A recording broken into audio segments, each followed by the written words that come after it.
Hello, I'm Richard James, and welcome to the Passion and Purpose podcast. For more information about today's guests or my programs, simply log on to richardjames.com.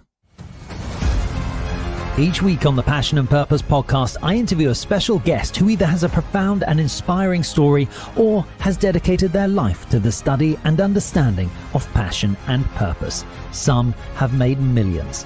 Some have gone broke. But all have, to one degree or another, had the courage to stand tall and embrace that which makes their soul sing.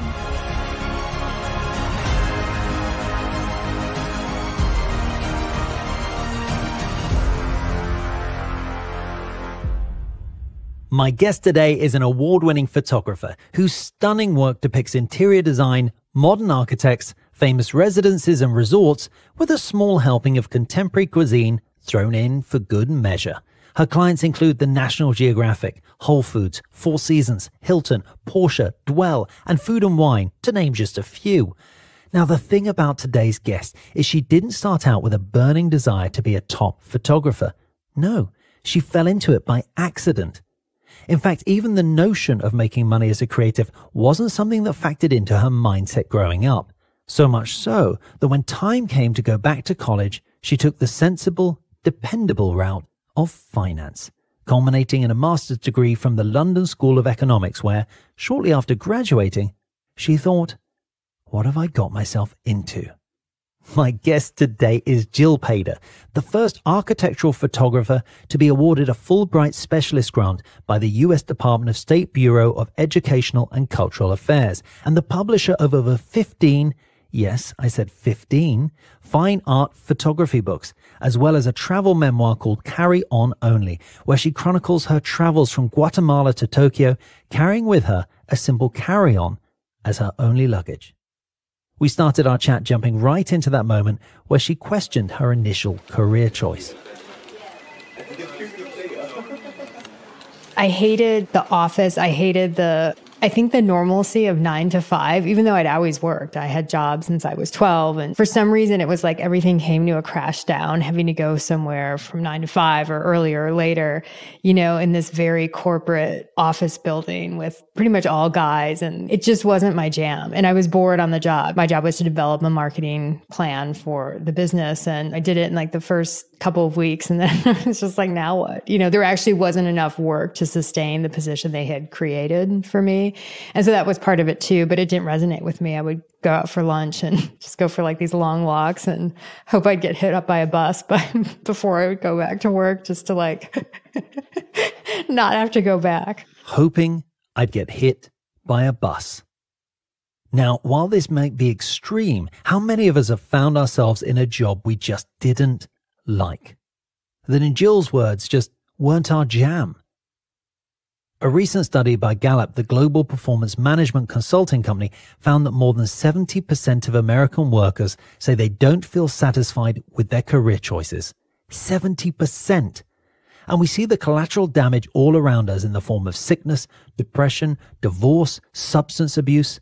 Now for Jill, she found herself working in a job she hated, but to make matters worse, she was living in England under a visa that was just about to expire.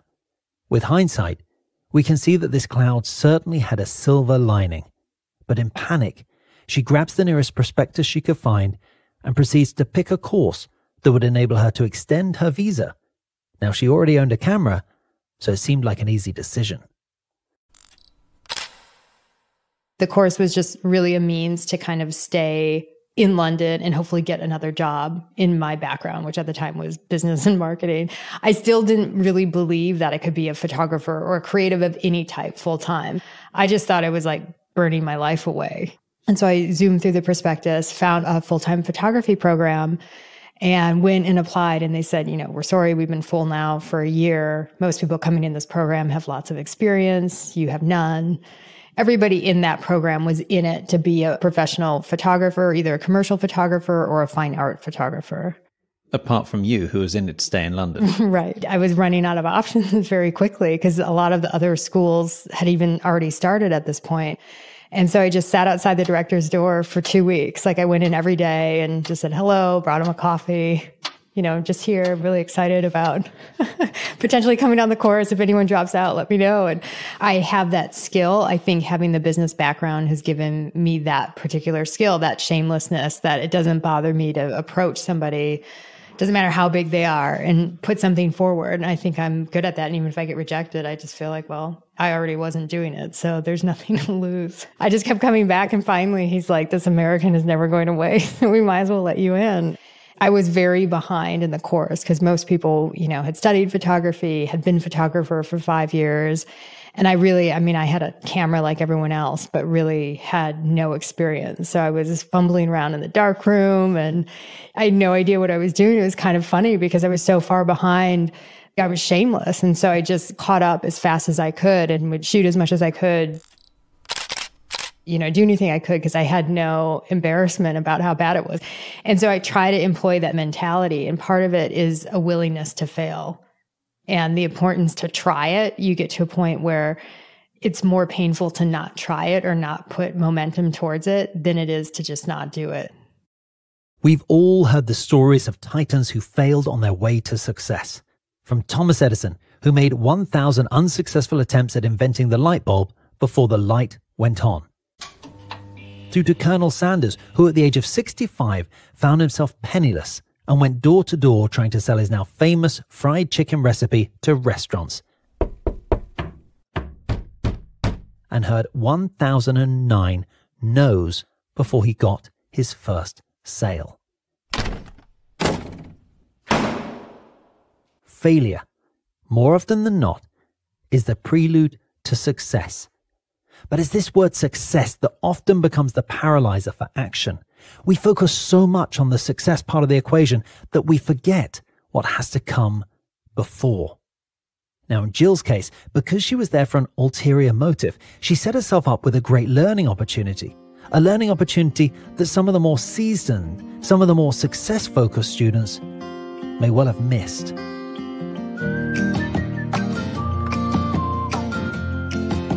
Because I had no attachment to success. I just wanted to learn. I remember sitting in the color dark room once for like 3 hours and I kept putting in the paper upside down. I have terrible low light vision. And it was just like, you'd come out to the main room where the paper would come out after you put it through the enlarger. And, everyone had these beautiful color prints and mine were just like blank. And the course director, the guy who ultimately let me into the program, was just looking at me and shaking his head. But I kept going back in and learning. And I think particularly in photography, it was helpful because a big part of photography is going after things and asking people for permission for things or access to things or approaching clients with proposals or ideas. And you have to be so fearless about getting rejected because you're going to get rejected probably 98% of the time. No. Nuh-uh. No. Nope. And so that I just didn't care. I wasn't hung up. I didn't think I was a good photographer. I just kept doing everything I possibly could. And I did catch up in the course, and I ended up graduating with a distinction. Where did that come from? The shamelessness? Yeah. I think part of it, growing up where I did, people have a very strong work ethic. So it's just work as hard as you can. As long as you're working hard, you're a good person. And so as long as you're putting the effort forward, you're okay. It doesn't matter if you're like failing or not making it. You just have to be doing the work. And so part of it, I think, comes from the discipline of that. And then, I don't know. I think it was just not having other options, frankly. Like I knew I was there. I knew I was behind. And I didn't care. I was just going to do the best I could do. And there's nothing else you can do, frankly. At what point did that cross over where the penny dropped and you went, I can actually make a living doing this? It's a business where there's so much uncertainty that there's a part of you that always questions it. You always question, am I going to be doing this in the next 6 months? Am I going to continue doing this? You just feel uncertainty about it. You feel uncertainty about the market. I think in any freelance job, there's a part of you that questions that at least for the first 5 years. And then you kind of get beyond that point. And then it's like, well, do I want to keep doing this or how do I up-level this? And that question, I think, still comes up from time to time. Taking pictures is such a small percentage of being a photographer. It's something that's really hard, particularly for young photographers or people transitioning into the career, to understand. People think being a photographer is about taking pictures, and it really only is about 10% of the time. The rest is like pre-production or post-production, but a lot of it's creating a moment on set, or it's just creating the shoot in general in a matter of minutes, and things are going to go wrong, and you have to be able to just work with whatever problem and situation you have. You know what I love here? I was a director of movies for a while, and actually when I looked at it, the only thing that I liked was working with the actors, which was 10%. And all the other stuff I didn't really like. What you're talking about here is the taking the photograph is just the 10%. But what you said actually was your big passion wasn't the clicking of the button. It was the other 90% that actually is your passion. It is. Mm-hmm. I think there are so many people that burn out because they think their passion, or their passion perhaps is just the click of the button, and they don't want to do anything else. Whereas when it's a business and it's a career, you've got to do the other 90%. And if you don't love it, then you're going to be up shit creek. I think it's perseverance and just persistence. Like, first of all, knowing what you want and then going after it in a variety of different ways. So like, say, for example, those wouldn't have worked out. Finding a plan B and producing that in a short amount of time to make it happen. So it's hitting it as hard as you can. And then if it's just not working, finding another way to go about it or go after it or see what other opportunities might be there. I think that is the life of a photographer for the most part. It's 90% of it. So when people send their kids to me, I'm like, don't do it. Like, I'm not taking responsibility for your parents' money for an undergraduate degree in photography that isn't really going to get you anywhere. And so I emphasize like the importance of having other skill sets and making them understand that, you know, this is a career that's changing a lot. It's changed a lot in the last 5 years. It's going to continue to rapidly change. And no one really knows where that market is going to land. And so you need to be flexible. You need to have a strong skill set and a business background if it's something that you want to do. But being a freelance creative or creative solopreneur is not for everybody. I think in our society, we don't like to talk about that, right? Because we're brought up to believe we can have it all. And if you're not having it all, it's something you're doing wrong.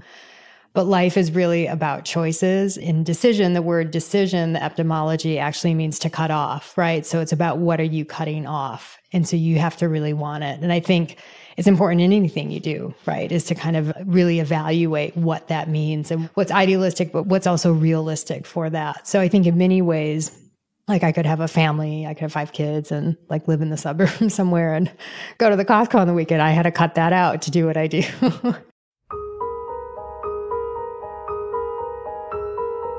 There have been days where I've been on shoots and they're just like, you know, they're not going well, or it's not the type of shoot I want to do, or I'm just like, what am I doing with my life? It's usually because I'm shooting content that's not really my jam.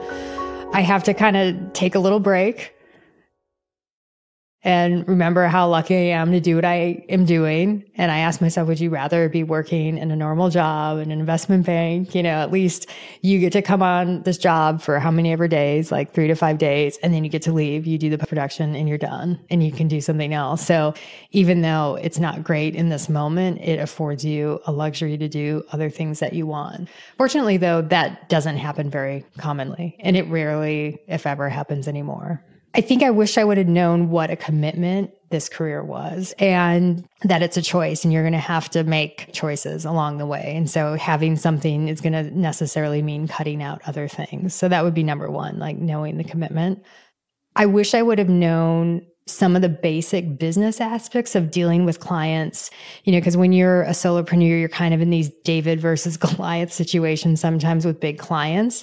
And so just from the professional aspect of dealing with that, dealing with things like estimates, you know, getting your pricing right and estimates and kind of the legal terms and conditions, all those things that we hate doing.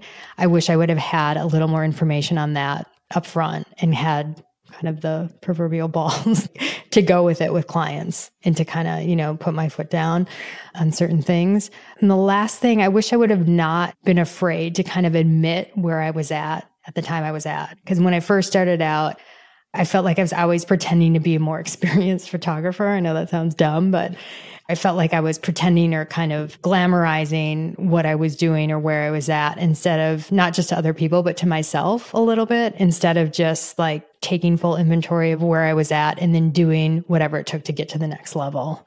Because I think I kind of internally lied about it to myself a little bit. Like I wanted to be at a higher level. I didn't know how to get there. And instead of like taking those kind of hard next steps, I just kind of fumbled the facts in my head a little bit. And this internal lying to yourself plays to an old adage that if you're not where you want to be in life, the trick is to simply fake it till you make it. Imitate the confidence and competence, and by doing so, you can realize those aspirational qualities in your real life.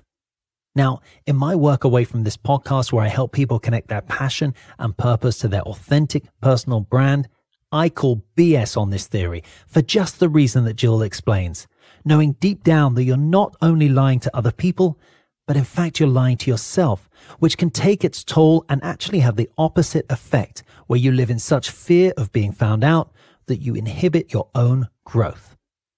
Now, instead of the fake it till you make it approach, I work with all my students to mine it till you find it.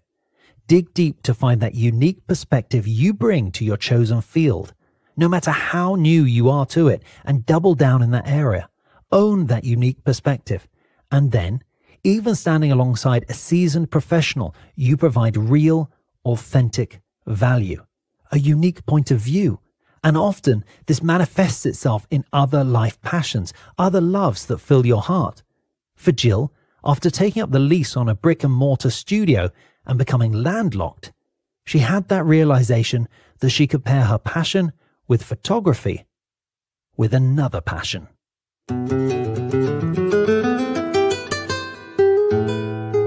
Passion for travel, I think being in a small town, not having a lot of stimulation, not having like arts, culture, education, right? And so I was kind of like a loaded gun, right, for 18 years, ready to go. And we took small trips in the region as a family, and I studied Spanish in high school and was Spanish student of the year and went to Spain with a group, and I fell madly in love, right? When you're from kind of a rural farming town and you're out in a city for the first time, it's a big deal.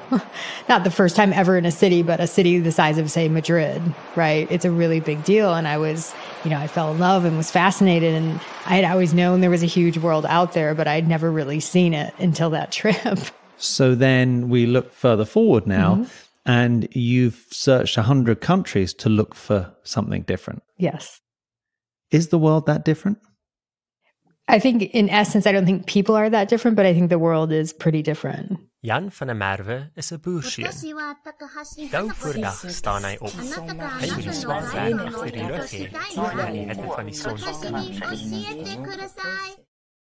Whether you're based on the longitude, latitude of where it is, the topography of different regions, the food, the culture, and then just the combination of all of those things makes it unique. It's not that it's so different from us or something we can't relate to, but it's kind of the uniqueness of it, the uniqueness of a new place. And if there's anyone who knows what the world is like, it's Jill, who 24 months before hitting 40 set herself an audacious challenge. A very good friend of mine had told me about this club called the Century Travelers Club, where in order to get in, you have to have been to 100 countries.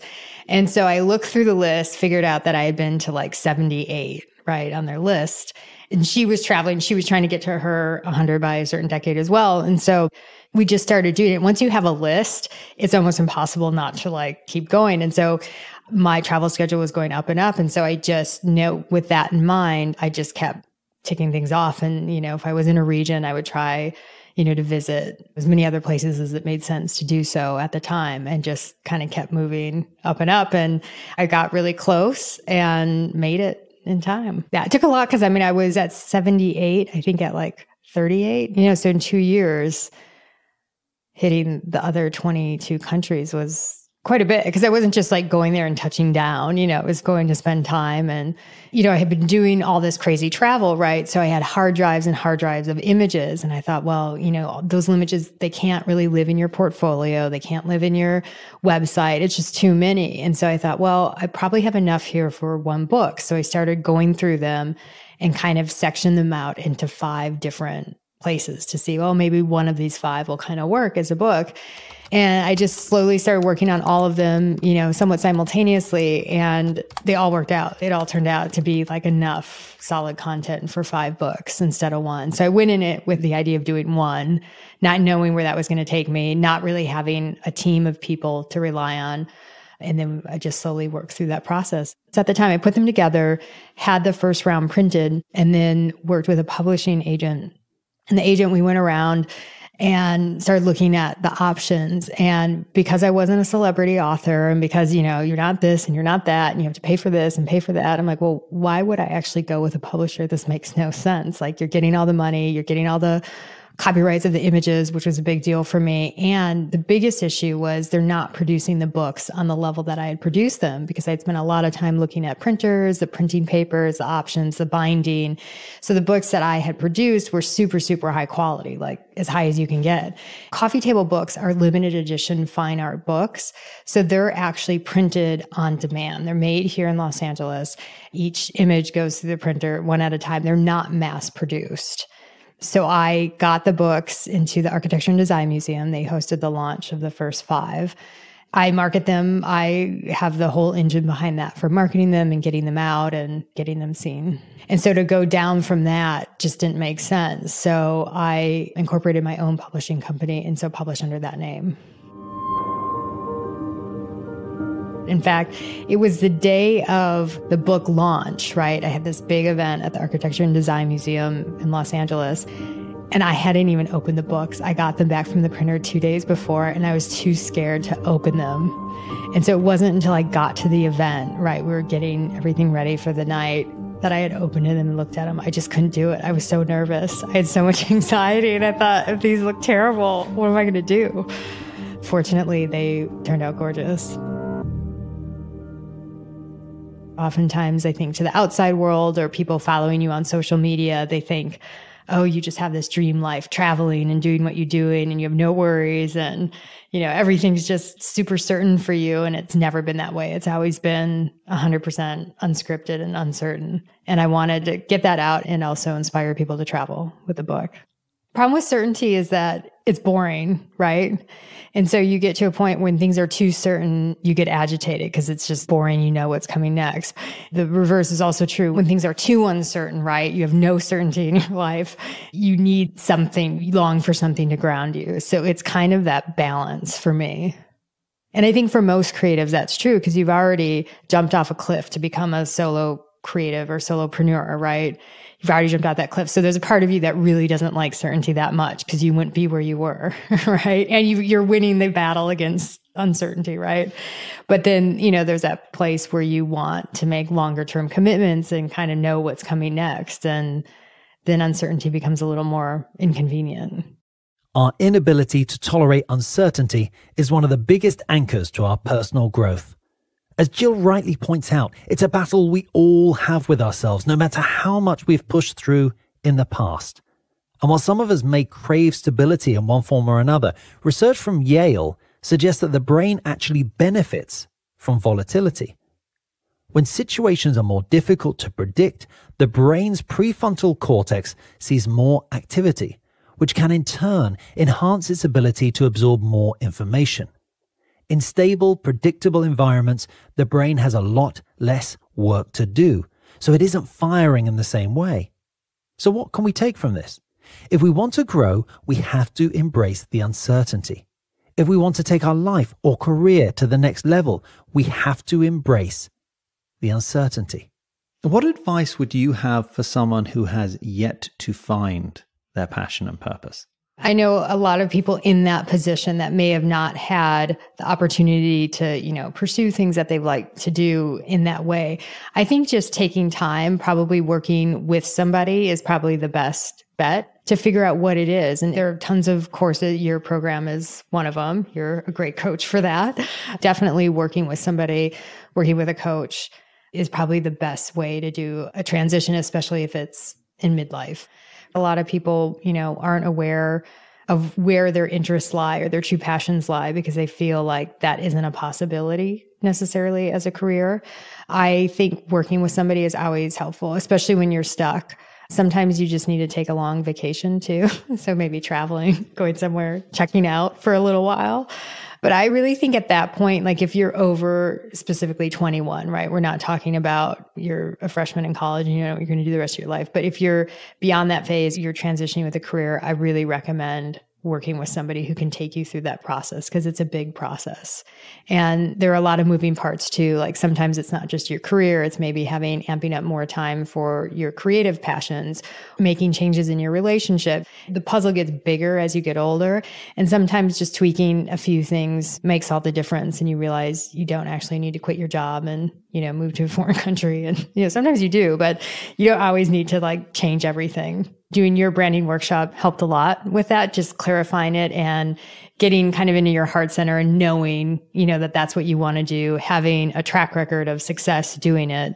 And then, kind of repeatedly asking the question. And now I'm at the point where I know, it involves travel, it involves a visual imagery element, it involves other artists and women, like it's a women focused, there's a purpose of being out in the world. Hopefully it helps other people follow their passion and purpose in life and up-levels women in a career that they didn't really have 20 years ago or weren't as accepted in. I had always just taken it for granted that, I had a choice to go to school. I had a choice to get married or not get married. I had a choice to go into a creative profession or become an entrepreneur. And a lot of these choices we have are not choices in other places.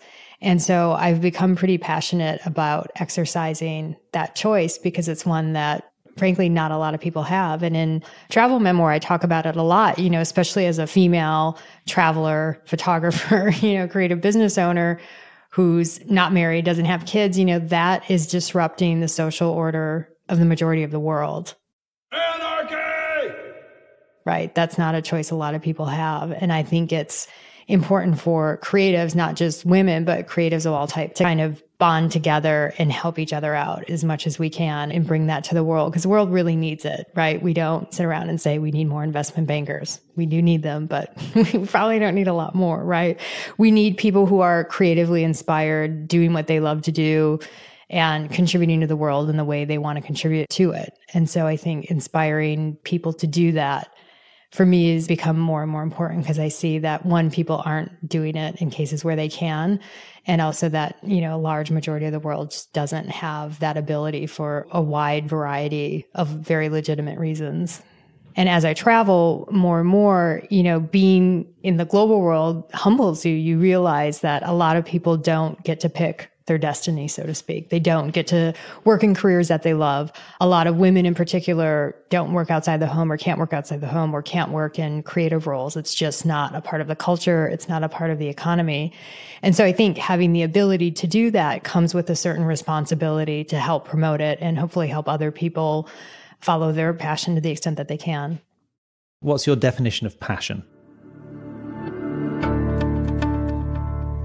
Passion for me is anything that, makes your heart beat faster, something that when you're doing it, you don't notice time and that you just feel kind of the adrenaline rushing through your veins, that when you're doing it, you were put on this earth to do that. I'm only happy when I'm creating and when I'm challenging myself and when I'm not doing something I haven't already done to some extent. And purpose is to some extent what you're meant to be doing, but it's really the strategy behind what you're doing. It's knowing kind of the outcome ultimately of what you want, not just like say in photography, it's not just like a monetary outcome. It's you have a purpose that's bigger than your basic needs. So my passion is photography, visual imagery, anything in the creative realm, directing visuals. And my purpose is bringing creatives together, helping out other artists, and particularly up-leveling women in the world. What would you say to someone who knows their passion but has yet to embrace it? I would encourage them in every way I possibly can and gently remind them that someday is not a day. When you look at it, we never know how much time we have here, but you want to use your youngest, best years going for it. And whatever it is probably causing you more pain not to do it than it would to start taking steps toward it, as scary as it might be.